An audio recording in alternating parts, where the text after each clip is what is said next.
Breaking news, a Franklin man has died in an overnight crash in Williamson County. Our Alexandra Cohen is there this morning. And Alexandra, I know you've just learned some new information. That's right, Amy. Police are investigating whether this fatal crash is drug or alcohol related. As you can see over my shoulder here, there is an officer who is reconstructing the scene here. Take a look at the video from earlier of this severely damaged car. The deceased passenger of the Suzuki was identified as 44-year-old John Harris of Franklin. Harris was killed in the accident that shut down Old Highway 96 in Williamson County. Police say the driver, 40-year-old Tammy Sabedra, was airlifted to Vanderbilt Hospital. The helicopter was able to land next to the scene. The preliminary report reveals that the woman was driving 40 miles per hour and she's accused of being intoxicated during the time of the crash. Police say neither of the people were wearing their seatbelt. Now back out here at the scene, if you can see over my shoulder here, there's orange spray paint where police marked where this car apparently went into the ditch, overcorrected, and then came down this way.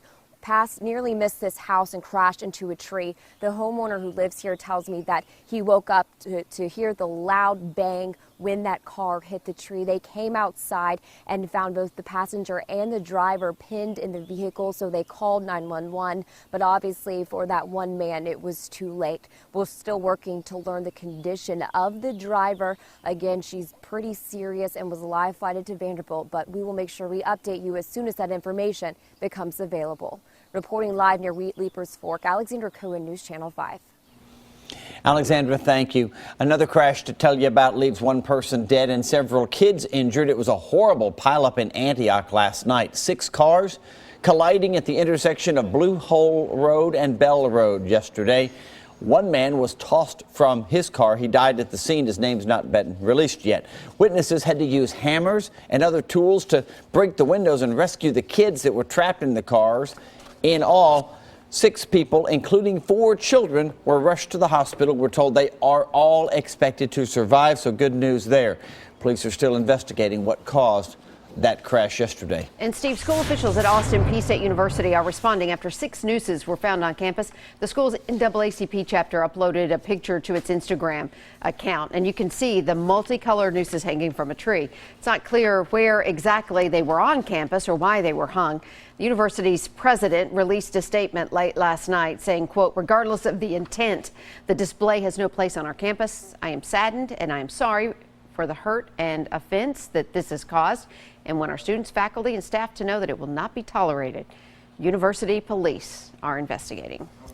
State lawmakers are taking on Governor Bill Haslam in what might be the first veto override of his administration, where the lawmakers say, no, we disagree, Governor. Tomorrow morning, they're going to be voting to override the governor's veto of a bill making the Bible the official state book of Tennessee. To do that, they just need a simple majority in both the House or the Senate. The bill passed the first time around with more than that, though. Governor Haslam will likely spend today trying to convince lawmakers to change their minds. In a letter that he wrote explaining why he vetoed the measure, well, he outlined it all, and it was read to lawmakers last night in the House by the clerk. As you know, last year the Attorney General opined that designating the Holy Bible as the official state book of Tennessee would violate the Establishment Clause of the First Amendment to the Federal Constitution, Article 1 and 3 of the Tennessee Constitution, which provides that no preference shall ever be given by law to any religious establishment or mode of worship. For that veto to stand, the governor needs 6 lawmakers to change their minds in the House or 3 in the Senate. The House will take up the bill first thing tomorrow morning at 9 o'clock. The Senate takes it up after that. Another big shakeup on the Hill after the controversial bathroom bill got pulled. The bill sponsor, Susan Lynn, says she withdrew the measure because there's not enough time left in the session to discuss it properly. The measure sparked some backlash from companies and leaders here in Metro who said the bill would cost the city millions of dollars. Representative Lynn says none of that, though, factored into her decision. I'll tell you, I don't even think about it because they didn't send me a letter. I didn't have one letter from one company saying that they were pulling out of Tennessee or anything because of this bill. That bill will now go into summer study, as it's called. Lynn says she plans to bring it up again next year. All right, the big talk today is all about your Nashville Predators. It's Game 3 tonight in the Stanley Cup playoffs. All right, the team returned to Nashville after a strong start in Anaheim. You were telling me it's the best out of 7? Best out of 7. Best out of 7. And All the right. best start they've ever had in playoffs. So to go up 2-0, awesome. Big deal. Matthew Torres, he's hanging out on the ice this morning. How you holding up out there? My feet's cold. I will say that. But nonetheless, I mean, we get the opportunity to be on the ice before the game starts tonight at 8:30. And to tell us more, here with me is Willie Donick. He is with Nashville Preds TV, also a radio host. You may recognize his voice or recognize his face. Hey, how are you doing this morning? I'm doing great. Great to be here. Bright and early, ready to go. So tell us, how do you describe Preds fans? Well, the Predators fans, I think, are as good and as enthusiastic as any in the game. We were just out in Anaheim. They've got great fans out there. Really, anywhere you go, the NHL fans are great. The intensity for the playoffs in particular is special, but I'd put Nashville up there with any of them. It's as good. I played college basketball at Vanderbilt a long time ago. That's a great atmosphere to watch a game.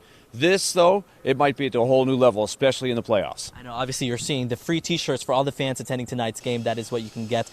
The game tonight, Game 3, I know this was a great start for the Preds. What do you foresee with tonight's game?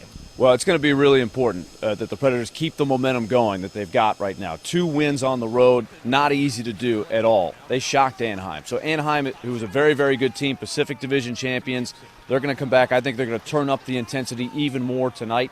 So it's going to be important that the Predators stay focused, don't get complacent at all. They did a great job in the first 2 games of meeting all of the challenges that Anaheim threw at them. Well, thank you so much, Willie. I appreciate it. Great to be and here. just like what the players said yesterday when they arrived at the airport, they said the same thing. They don't want to be complacent. They don't want to be too relaxed. Obviously, anything can change. Game 3 is tonight here at Bridgestone Arena. Game 4 will also be here, so you can grab your ticket still by downloading the Smashville app. $15 a ticket if you do so by 10 a.m. Reporting live, I'm Matthew Torres, News Channel 5.